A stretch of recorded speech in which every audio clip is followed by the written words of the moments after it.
What's up guys, Matt here from Crypto Coffee.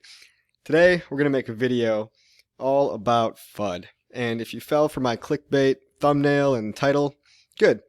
I'm glad it worked. So yeah, HEX has indeed been exposed as a scam many times by many crappy journalists that don't see the bigger picture. But listen, if you're on the fence about HEX, or maybe if you're a crypto YouTuber yourself that's afraid about losing your reputation, I get it.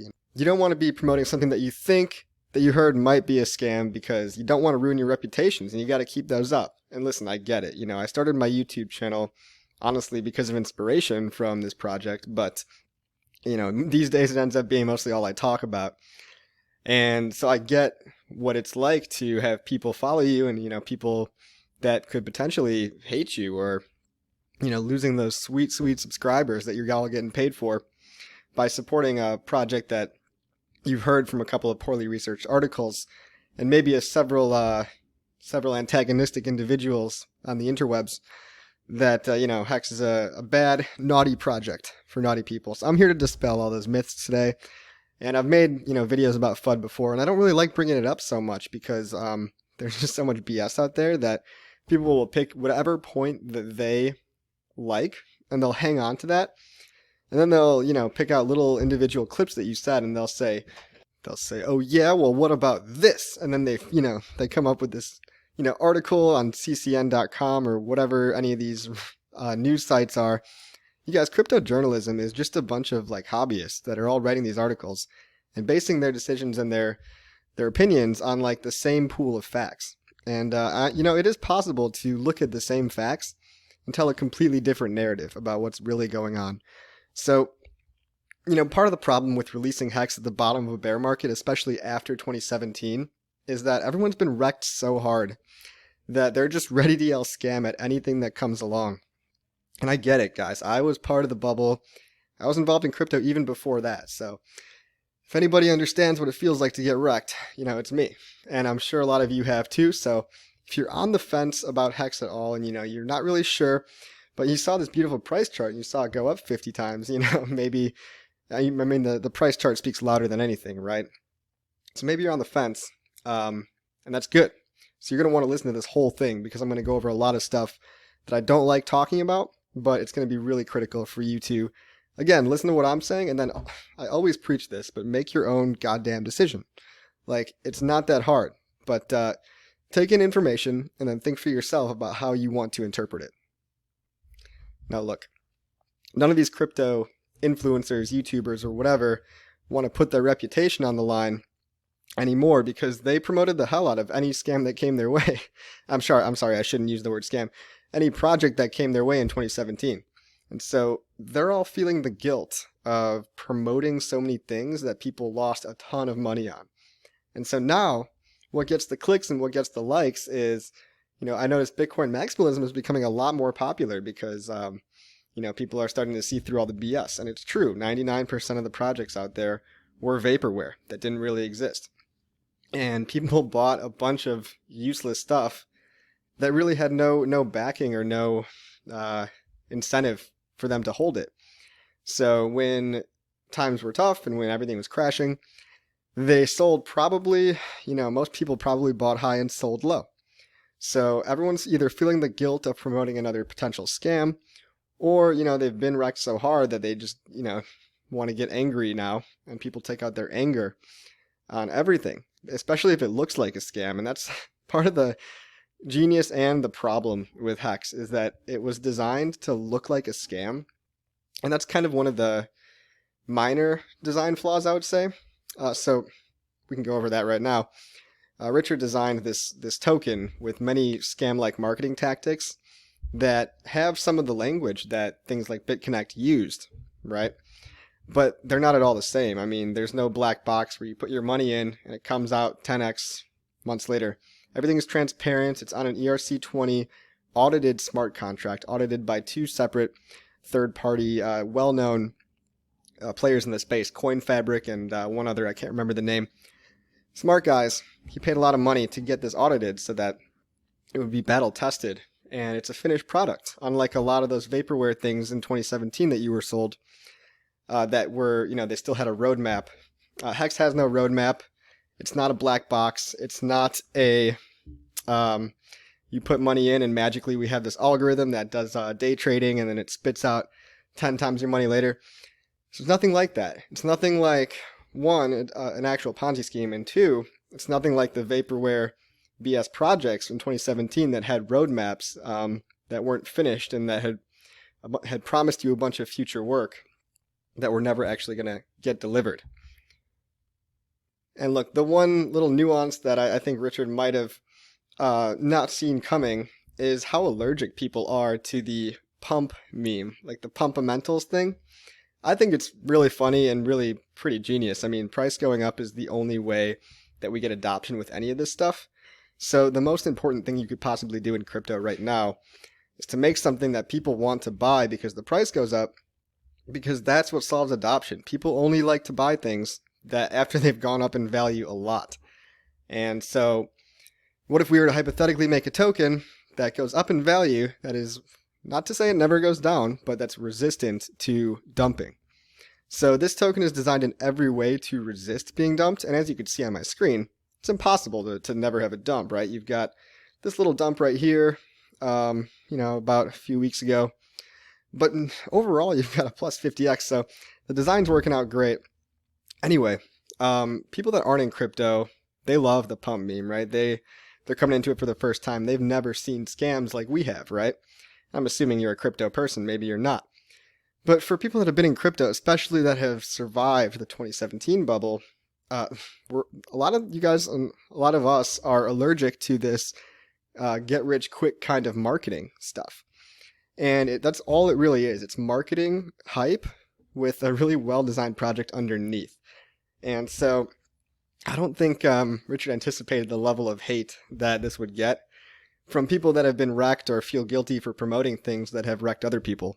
See, what I'm noticing now in crypto is that crypto people feel like kind of guilty to just be in it for the money. So this whole "I'm in it for the technology" meme is super funny. Let me pull that up. I'll show it on the screen. Richard actually memed himself as that Indian guy with the gold everywhere and the bling, with the picture, with the caption, "I'm in it for the technology." You've probably seen it before. And that's a meme because people, it's like everyone knows they're really in it for the money, but the people that have been in crypto for so long and gotten wrecked because of their greed, they now want to cover up their greed in technical complexity. So I'll say that again. People want to cover up and they want their pumps to be disguised in technical complexity because it gives you the out where you could say, oh, it's cool tech. I didn't buy it because I'm trying to get rich. I bought it because it's cool tech. But listen, guys, we live in a nuanced world. I know the internet is definitely not at the level of understanding nuance, but things aren't black and white, guys. Things are not black and white. So you can be in it for the money and the technology too. That's fine. That's totally acceptable. Just don't act all self-righteous on your soapbox that you are just in this for the tech and you don't care about the money at all. Because come on, guys, I got into this because I had dollar signs in my eyes, and I'm sure you did too. Now, I stayed for the technology. I got sucked into the technology, but I would have never spent time learning about the ins and outs of blockchain. And I've gone deep, guys. I've gone deep into the technical side. I never would have done that if there was no pot at the end of the rainbow, so to speak. So listen, you need to admit to yourself that you're probably in it for the tech just as much as the money. And you're in it for the money equal to, if not more so, than you're in it for the tech. And you don't get world-changing tech without adoption.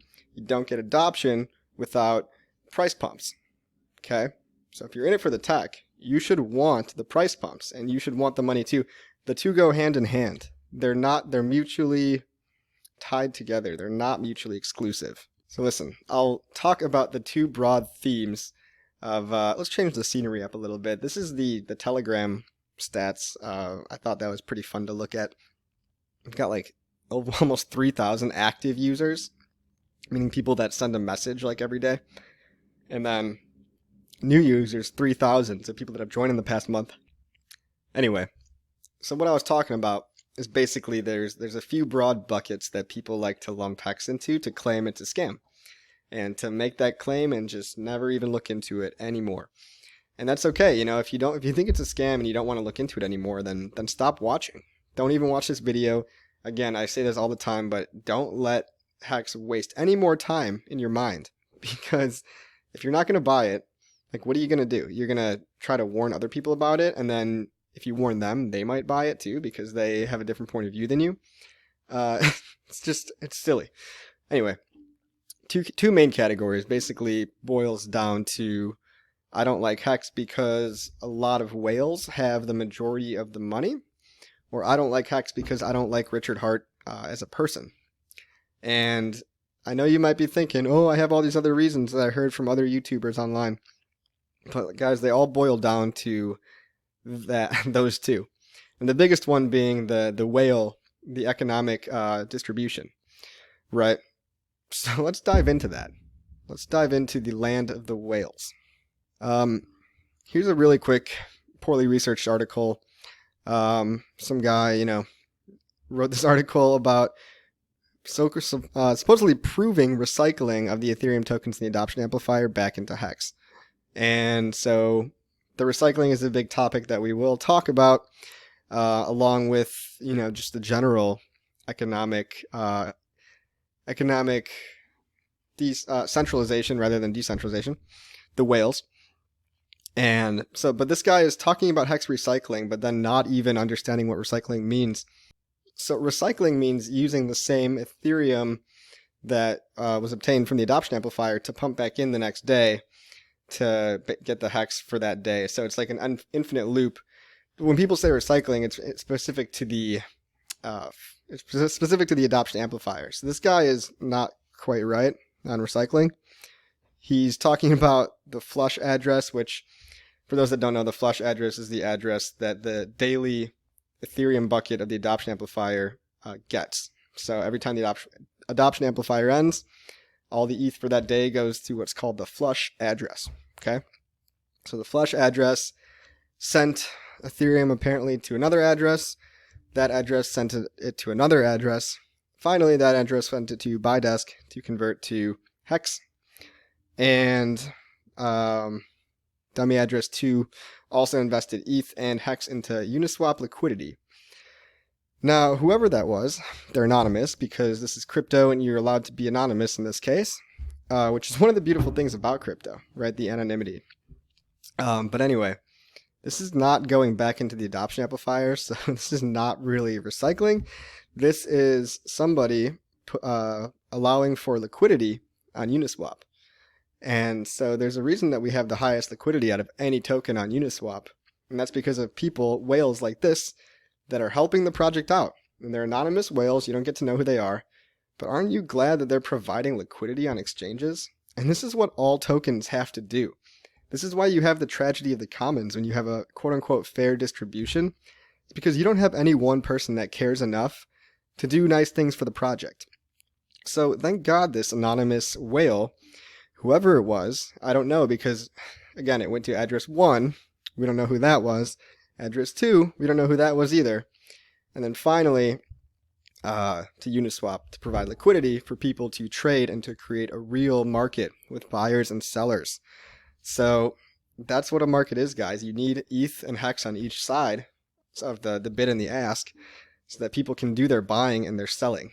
So if anybody reads this and is somehow outraged or whatever, I mean, you just gotta realize that this was to benefit everybody.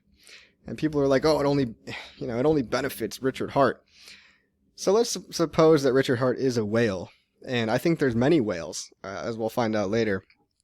But wouldn't you be glad to have whales? Because they have literally skin in the game. And they have more incentive to help the project out.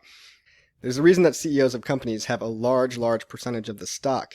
And that's so that they don't dump it on the market, because they're incentivized to hold it and see the price go up. This is how the world works, guys. There are economic whales in every category. And so this article proudly claimed that, they got him. They got him.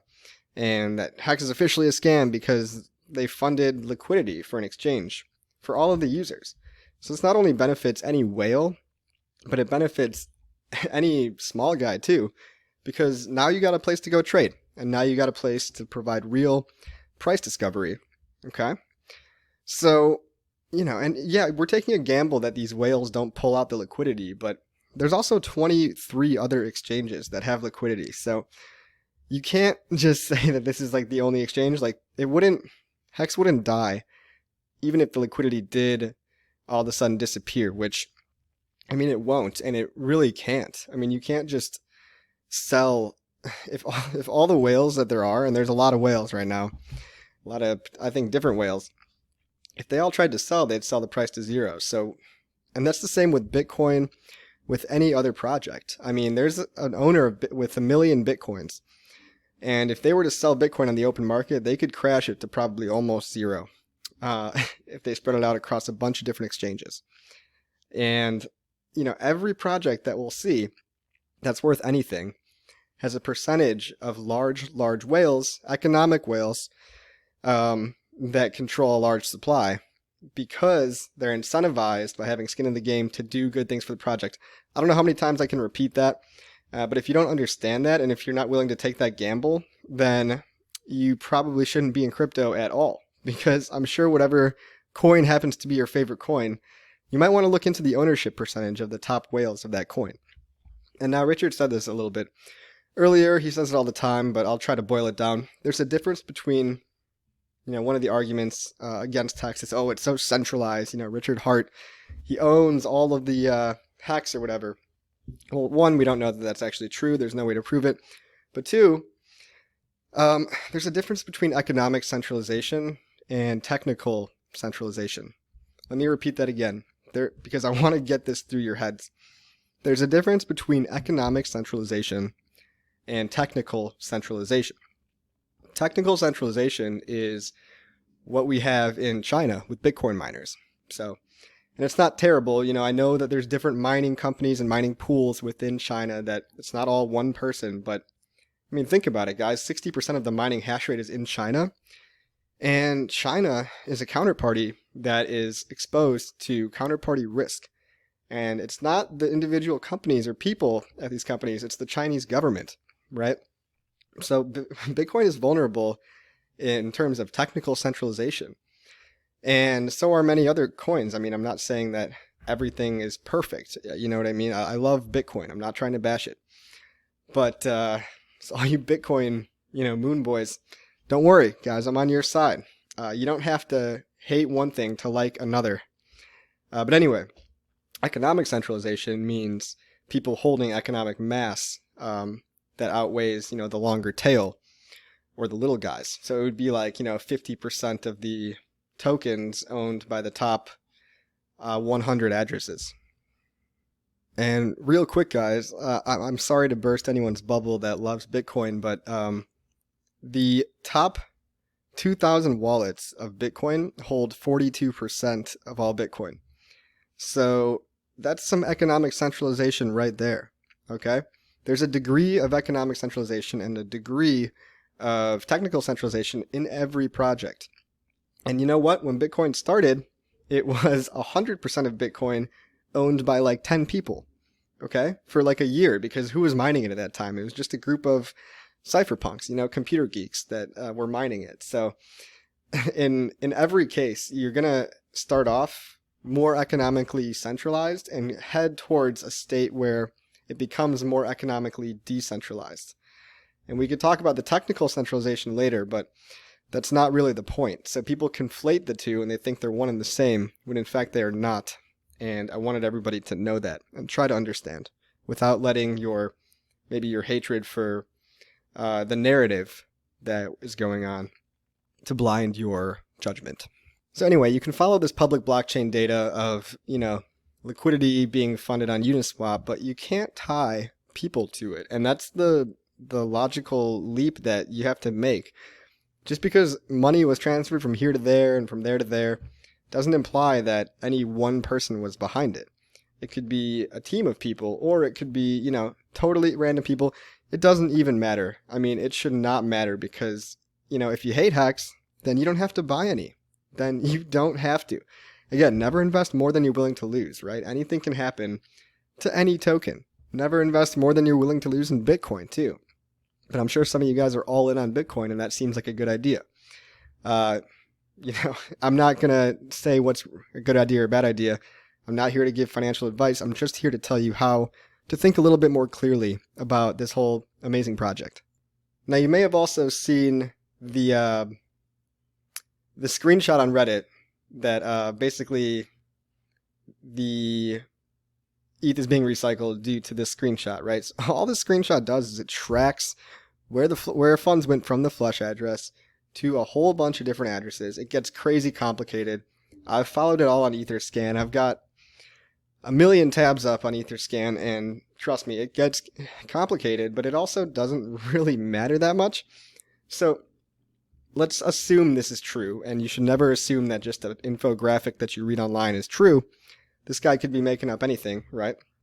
But let's look at the summary. So the ETH that Hex raised is spread to 36 accounts, whatever. I mean, you shouldn't really care where anyone's money is going anyway. Varying amounts of ETH are sent to this address, and then ETH is sent to this other big address, and then little tiny bits are sent to other addresses, which are then sent to other addresses. So by the time you get here, and he's not even they're not even doing the analysis anymore at this point because it gets too complicated and it's too hairy. But anyway, after it gets split up between probably 10 or 12 layers and rows, then the conclusion is that Richard Hart is recycling Hex from the AA to prop up the token price through Uniswap and Hex AA. So this whole propping up business is not really true.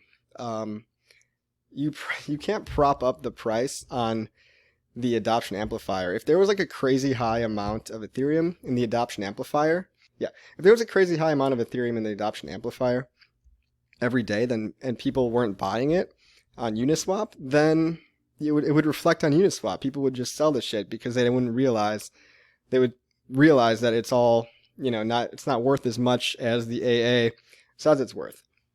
And there seems to be this misconception that the AA precedes the price, but actually it does not. So if you notice, there are a few whales, several different whales every day that enter the AA.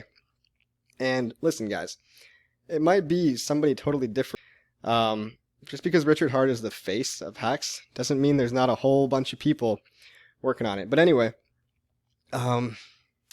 propping up the price is kind of a bad argument, because you'll notice if you actually look at the transactions that the whales enter the adoption amplifier near the end of each day. So near the end, right? And they only enter near the end to match what the price is on Uniswap from real people buying and selling.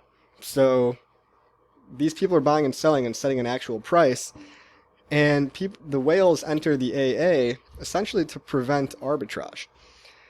So, I mean, there's some people out there that, were arbitraging, and I won't name names, but if you follow them, you'll know they've actually admitted in previous videos that their entire strategy was just to arbitrage between the AA and to Uniswap.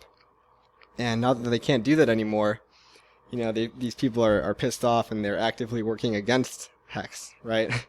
Making their own token that they claim is better. So, come on, I don't even want to talk about that.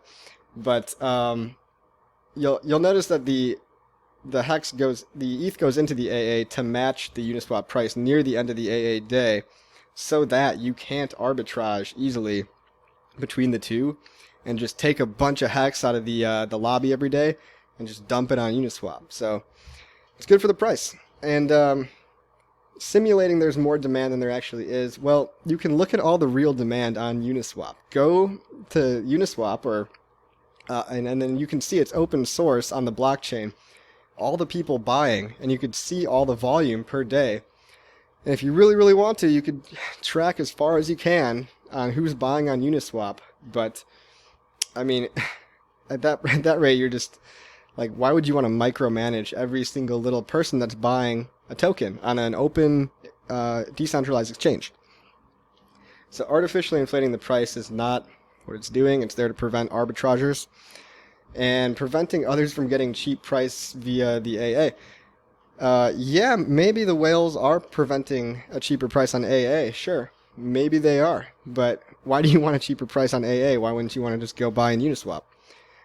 So again, I think one individual in particular was mad that he couldn't arbitrage anymore, and then decided to say that recycling ETH was not moral or ethical or whatever that means. So, I mean, guys, if you want to talk about morals and ethics, I have a whole nother video on it.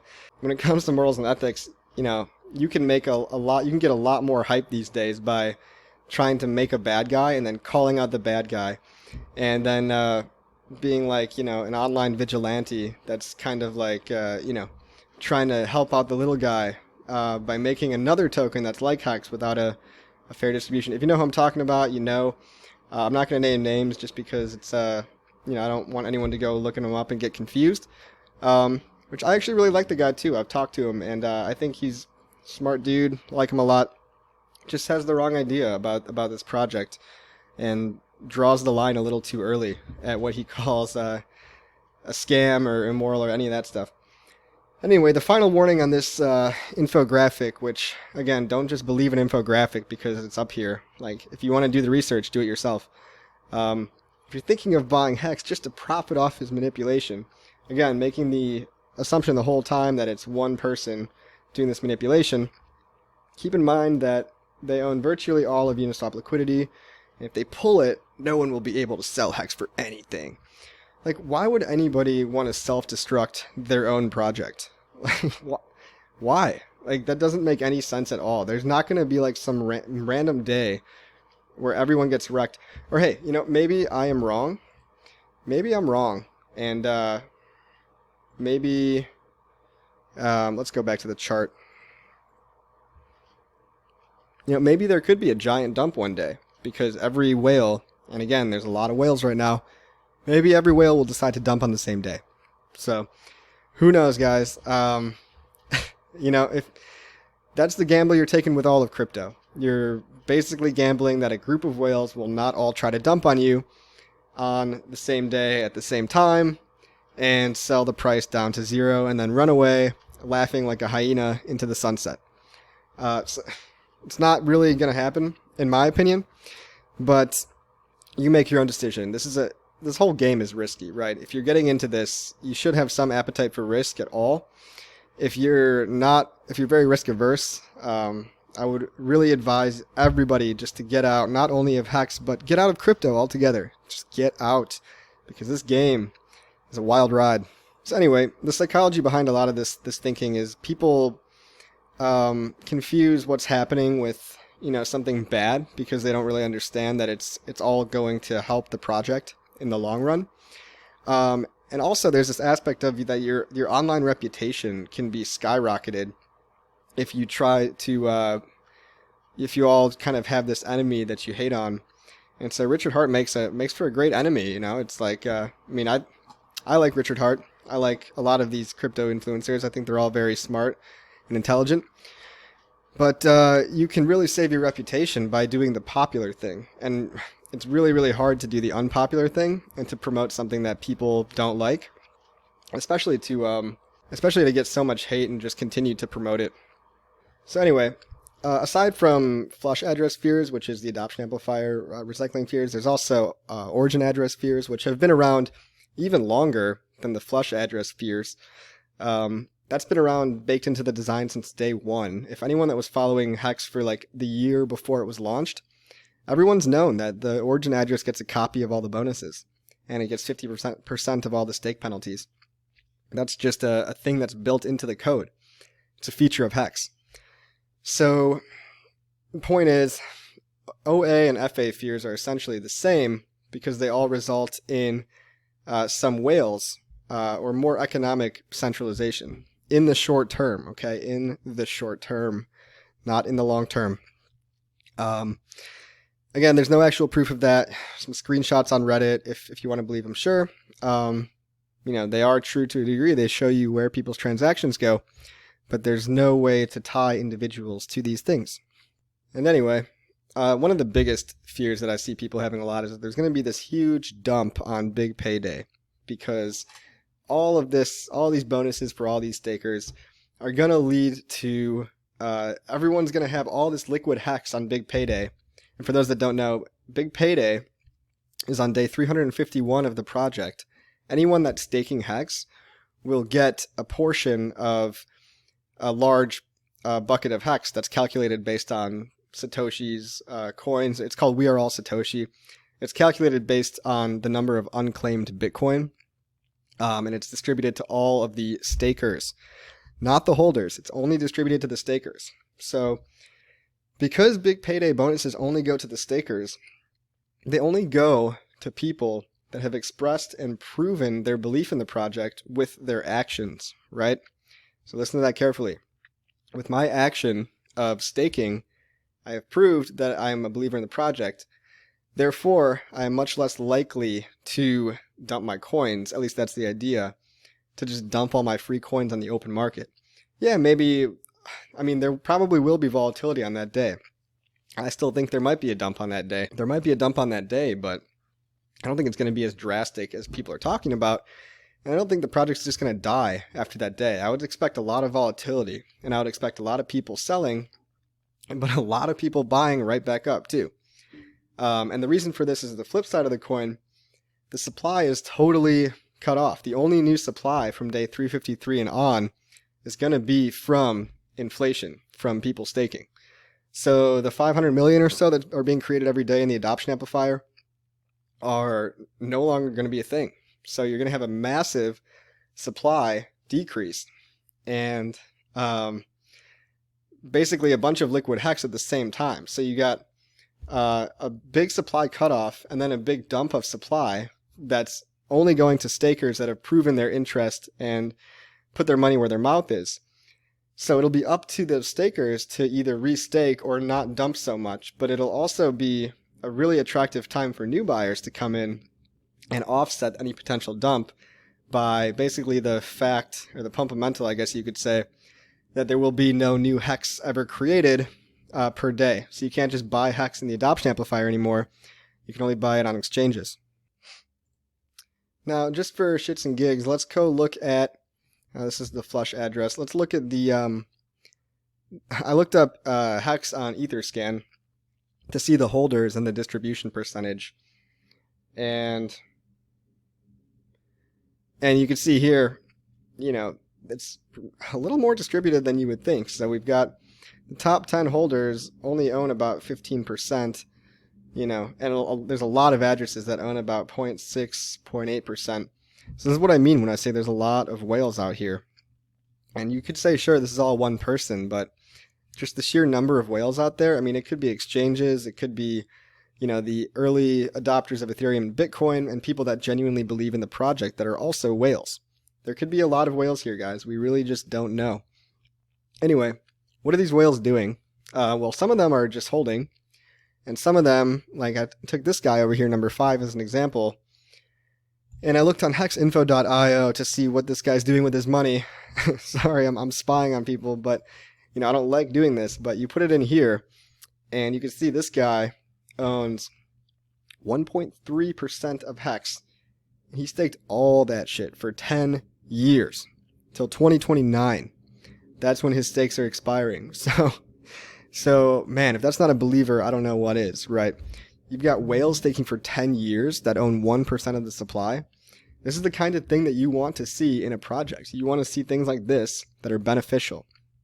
So you've got whales, sure, you've got whales in every project, but you've got whales that are putting their money where their mouth is and staking their coins to agree not to touch them for 10 years, otherwise take a massive penalty, and, agree basically that they can't dump them on your head during this time.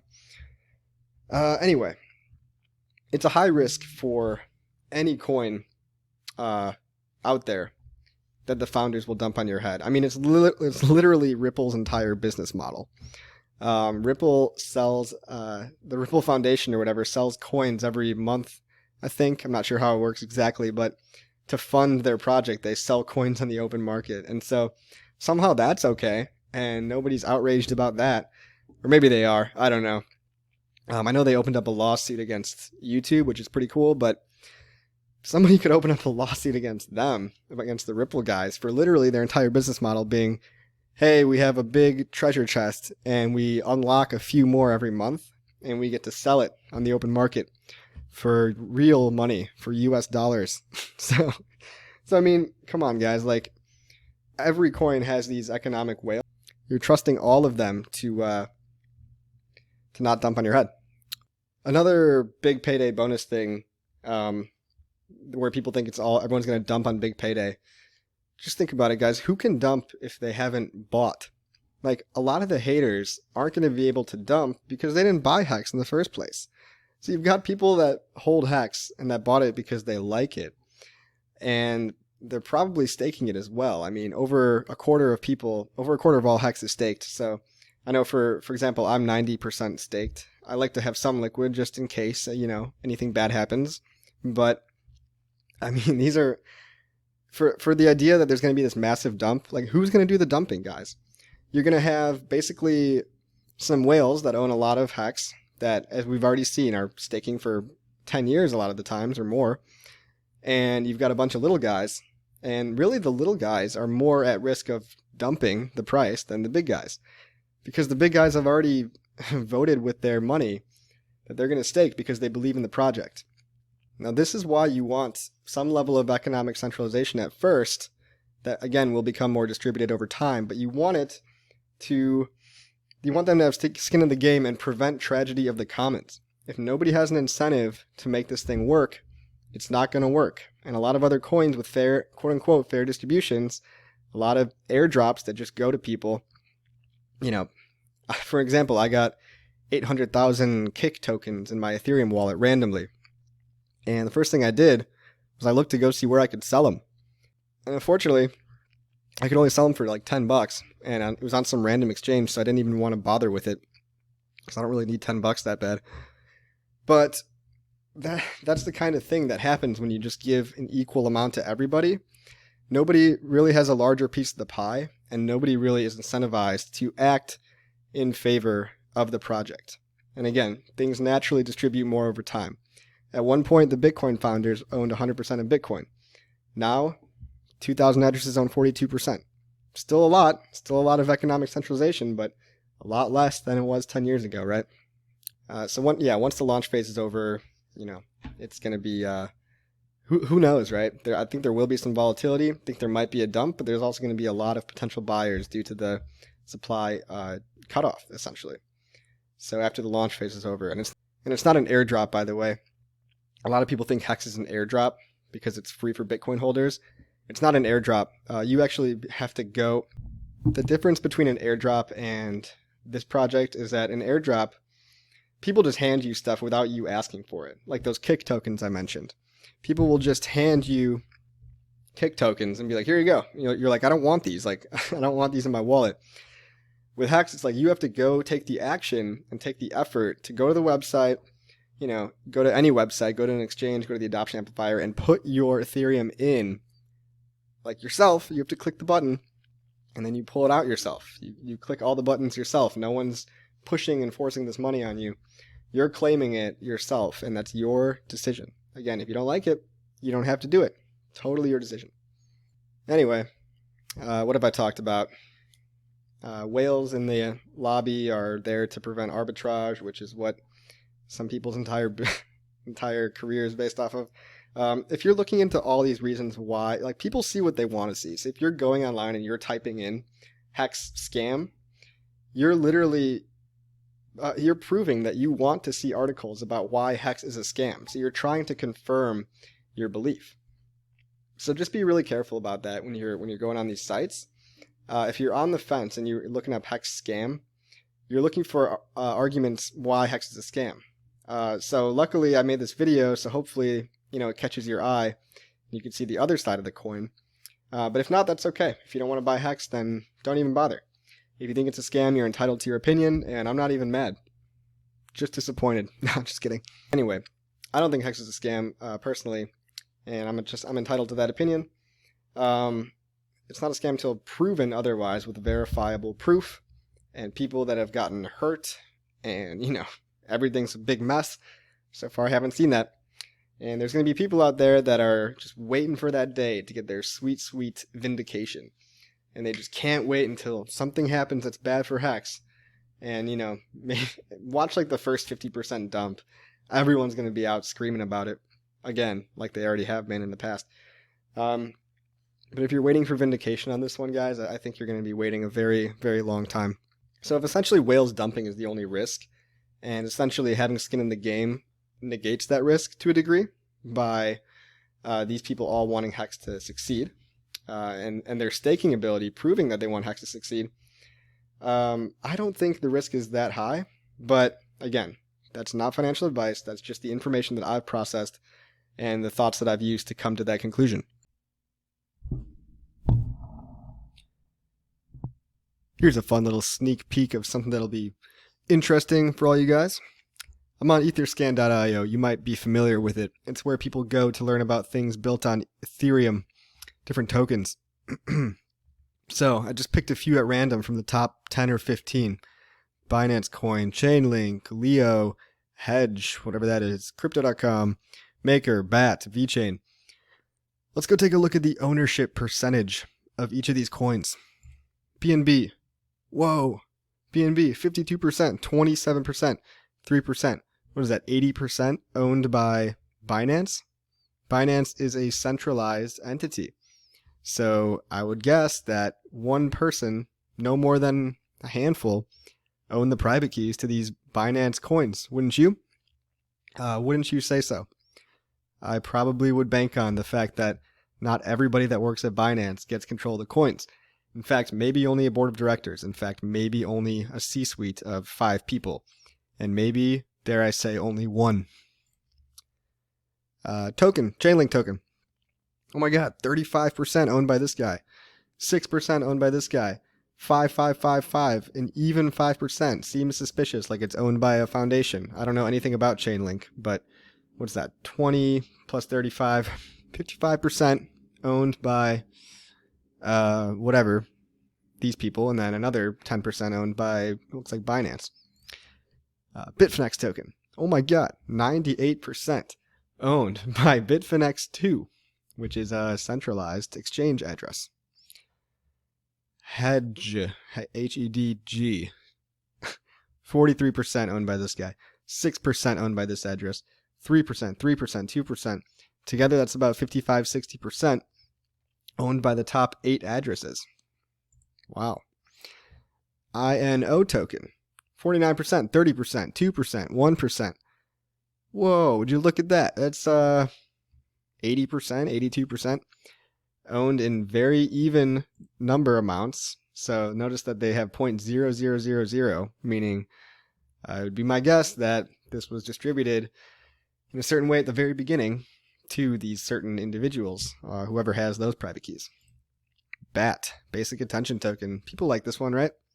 This one's got some centralization. Binance owns about, looks like 15%. And then you've got 6% locked up in a contract, 3% owned by this guy, 2% by this guy, 2%, 2%. BAT's a little bit better than the others, but if you take the top 10 addresses, I think that still probably adds up to about, let's see, 2, 4, 6, 8, 10, 12, 20, about, it's probably about 35 to 40%.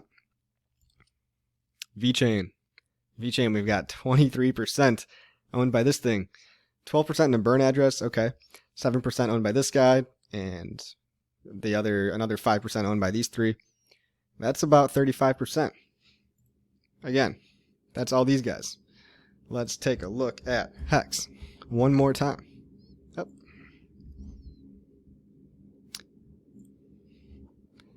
So, Hex holders. 3%, 1%. Looks kind of like every other coin. It even looks better than some. Yeah, it definitely looks better than Binance, or than Bitrex token. Sorry, Bitfinex token. Owned 98% of the Bitfinex token owned by Bitfinex, a central company. Anyway, guys, moral of the story is there's counterparty risk. There's economic whales in every coin. Can't get around it. Another way to test out that it's really not possible to see and to know for sure who's entering the lobby every day. This is an example here that I just sent of Ethereum into the adoption amplifier lobby. And when you send it into the lobby, it just goes to the hex token address, which anybody can send hex to the hex token address. And what happens kind of after that is anonymous. So like it's hard to really pinpoint a name to anybody. After you send it to the hex token address, that mints your hex that you get at a ratio of ETH, and that's that. So there's really not much that can be done to tie names to all this stuff. And I just feel like it's a waste of time to keep trying to. And hey, look, I know I keep saying this, but if we lose all our money, then we lose all our money. And that's our fault and our responsibility that we have to bear on ourselves. It's our fault. It's not anyone else's fault. So that's what crypto was made for, guys. Everyone gets mad about, and here's a good example, right? Everyone gets mad now about ICOs, right? Like as if ICOs were bad. Even though 2 years ago, everyone was loving ICOs. ICOs were great because it democratized the VC process, right? Everybody could get into a project. You didn't have to be a sophisticated investor. Not knowing the whole time that the reason that those SEC laws exist were to prevent people from getting scammed. But anyway, crypto is the Wild West, and it's an open, borderless way to invest in things, which I like. But if you think you're smart and you want to play the crypto game, just know that it's very highly risky and you can lose all your money. But anyway, back in the days when people didn't hate ICOs so much, we could see a little nostalgia from the ETH days and people complaining about literally every other big new coin, right? So here's a guy screaming about the ETH scam, the Ethereum scam in 2014. This thread is such a joke. You have exactly 3 or 4 guys repeating what a great product it is and attacking and demoralizing people who have a negative opinion about it. Sound familiar? Go ahead to just about any forum and you'll see the same pattern. 3 or 4 shills pumping a product throughout the thread. Blah, blah, blah, blah, blah. 30,000 Bitcoin and untraceable Bitcoin goes to a bunch of strangers. They refuse to file the proper paperwork.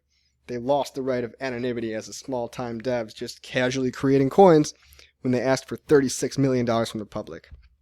So here's this guy bitching and moaning. Again, this is about Ethereum. This post was written on January 27th, 2014. This kind of stuff happens in every single currency. So, don't let the FUD get to you. Or do. I don't care. But just know that it's a cycle that just keeps repeating itself. And, is Ethereum a scam? I mean, maybe Tone Vase would say so, but I don't think it is. I think it's an opportunity for people to make innovative new things. And yes, it gives people more rope to hang themselves with, but that's the price of innovation, right? You're going to have a lot of failures, and you're going to have a few successes. That's everything, right?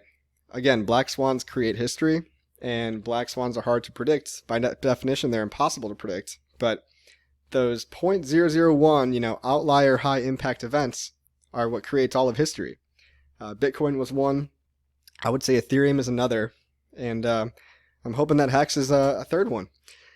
And guys, that's like 3 out of, 10,000 crypto projects or whatever. So you got to realize that these really are black swans we're talking about. So anyway, guys, while we're all starting FUD, I don't really think that it's necessarily all Richard. I think there might be a whole group of whales. Like, why not, if we're just saying stuff and making stuff up, I think there might be a whole group of whales. And I'm going to put that FUD out there. Doesn't it seem unreasonable that there would only be one person controlling everything? No, I think it's actually, maybe a small group, but similar to the cypherpunks was a small group as well. And everybody seems to hold them up to such a high pedestal and praise them.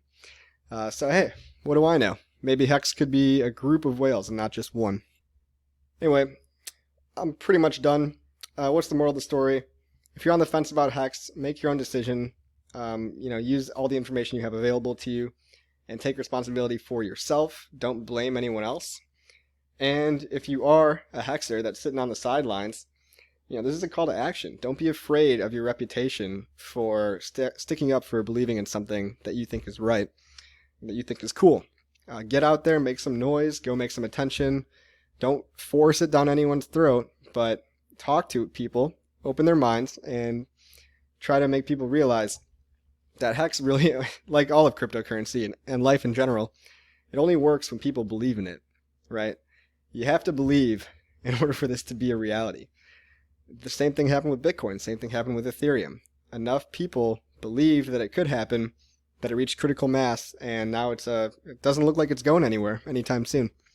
So I'm hoping the same thing happens with HEX. Keep calm and have a good rest of your day.